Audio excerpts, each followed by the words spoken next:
a volume. I'm going to build the simplest volume. I actually struggle to remember volumes more than anything else, because everything else you seem to remember, like walls, don't seem too much of a challenge, whereas volumes, I just totally have to think about each time. So what we're going to need, tape measure optional, you're going to need a screwdriver, some screws. I've got 4x45 here, just happens to what I'd left over from building my wall, and I've got a circular saw. You could use a jigsaw, as long as it has a tilt function. You need to be able to cut 45 degrees. I've also got some ear protection. So what I'm going to do, got these two scraps of ply, just had them lying around left over from other projects. I'm going to try and use as much, kind of be as good as possible in keeping as much usable material. So what I'm going to do, I'm going to use this for my volume, just to visualise it. For my main edges we're looking at about 46. So check the other side, make sure we're all square. Yeah, kind of to the middle, so 46. We're looking at a volume that's probably going to be, say, about that big. So all I'm going to do, slice it corner to corner. The only reason I'm going corner to corner is just to create myself two equal sized objects. The other alternative would be, if you don't have a square piece to cut in half, is just to cut one and then to get a second one cut out.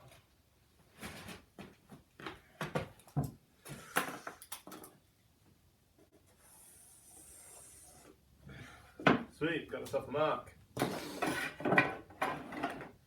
So what I'll do, get myself two clamps, get my saw cut up, set up. I'm just going to swipe out that line.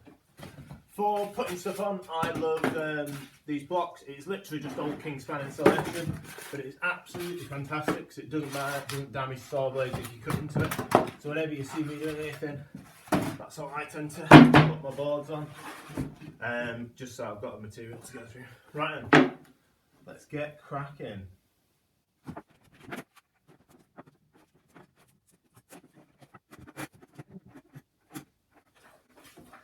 So all I've done there is turn my saw over, 45 degree angle. I've got a 45 degree cut mark here.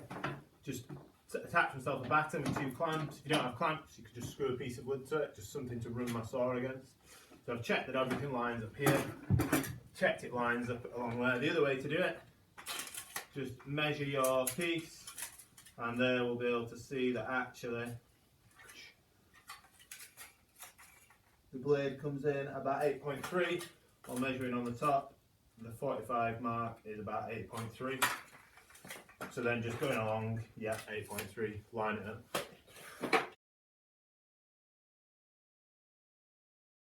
So, just run my saw through. When you've got your straight edge, make sure it overhangs at both sides so you can line it up. You can now detach the curves, get rid of that. Our two boards should spin around. Got a 45 degree angle on each. All we're going to do, put them down, and they are going to go together along that long edge. You should find a combination that gives you a pretty decent fit together. So there's my fit. I'm just going to literally screw these in at 90 degrees, get my square on just to check we do that. So just a series of screws. I'll start off maybe 2 or 3 screws, and then once it's finalised, we'll bulk it up.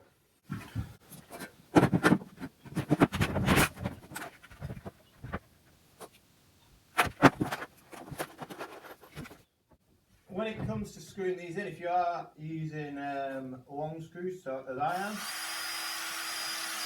get them as square as you possibly can to go down into the sheet of plywood, or you'll find you'll cut out of one of the sides.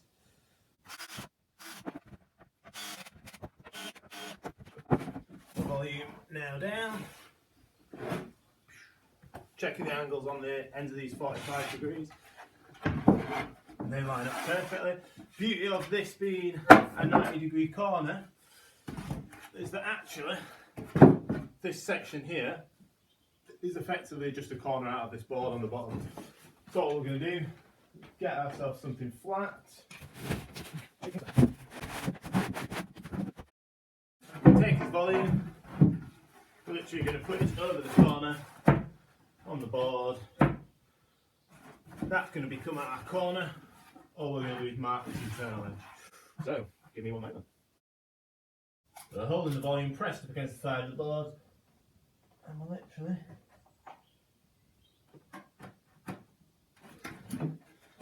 I've just put 2 marks at where these corners come to. That's why I pull the sawdust out of the way. Draw my line. What we need to remember is this angle here, we've marked the inside of that 45-degree mark. So when we come to cut it, we need to cut it so this is the inside of the bevel. So that's the saw going this way. If we were to cut it this way, we'd find that actually would be too short and the angle would be the wrong way around. So all I'm going to do is literally put in just there, so that should anything happen, I can actually remember what we're doing. So we need this to be the inside of the bevel. So I can line that saw up this way around. Well, we remember this was 8.3 on my saw, so I can take that, put myself a dot at 8.3.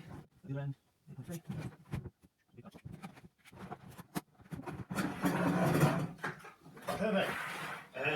Checked a couple of times there. In my mind, if something's worth doing like this, it's worth doing it right, doing it once. So always check with your saw whether it is good, just to get things roughly without. That's it. And there we go. That is the finished shape. So all we're going to do, put a couple of screws in just to hold it.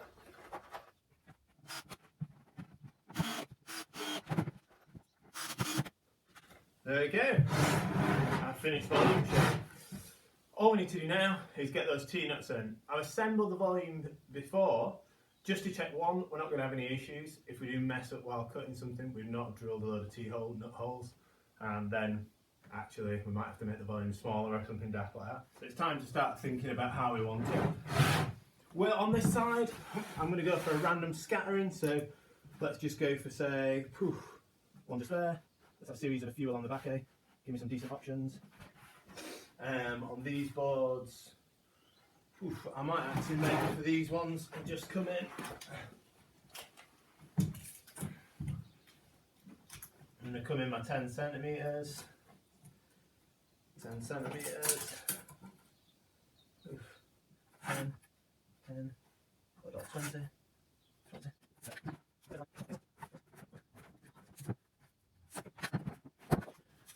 So we're going to go for that. Got my hole spacing marked up. I've only marked one of these. All I'll do is I'll put this on top of the other board on the other side and I'll drill them together. So that should copy this exact set of holes onto the other side. I've been a bit systematic here, just putting them in squares, just for my OCD more than anything else. But there is no real need to it. The beauty of the volumes is they're really easy to take off. If you do find actually, oh, I'd really like one in the centre just there, well, you can add one at a later date. Brilliant, let's get this apart.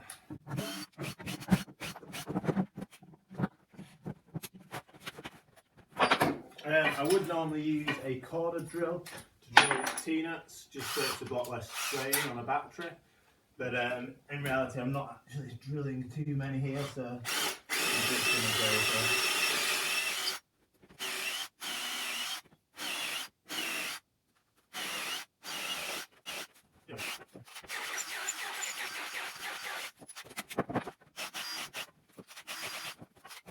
Grab some T-nuts. Same T-nuts that I use for my main wall here. Lay your boards down. Put them kind of in place for the holes. Gentle tap to start with, just to get them to line up. And once you've got them in the holes, a couple of hits just to get them in. One more, drill them T-nuts. I'm just going to do the next one on a slightly softer so it doesn't bounce out.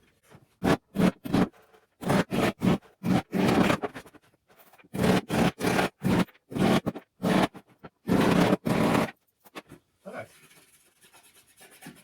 Give them a little sand afterwards. Just check that they are all square to their holes. This one here could maybe do with a little bit of work. Yep, looks good. If you wanted, at this point, you could quite easily put in glue between the joints. I'm not going to bother because there is every chance that I'm going to want to take these apart at some point. If you were to want to glue them, you can always use them for a few days, see how you get on with them, make sure they're right, and then take them apart, put glue back in. It's totally up to you.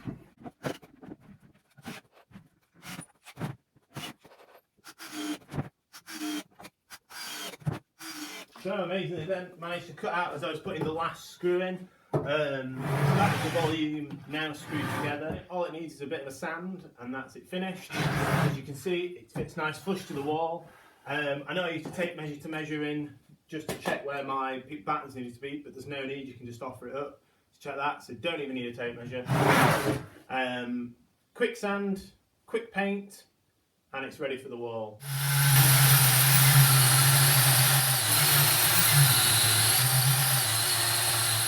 So sanded all the edges smooth, gave it a lick of primer undercoat, and then a lick of just some white paint I had lying around. The paint I've used has got a slight pink tinge to it, but hey, it's what it is.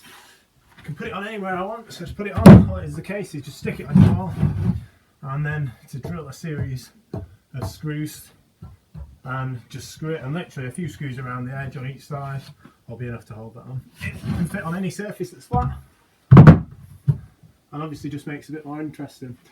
Provided there's a 90-degree corner here, you can do any combination or size of these. There's a holder.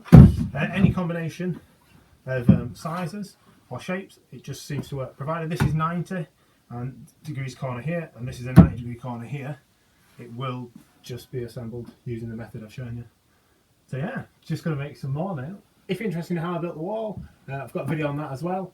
So feel free to check it out. Any questions about volumes or anything else, yeah, drop me a message. Just going to work out where I'm going to put this now. Have fun. Thanks for watching. Bye.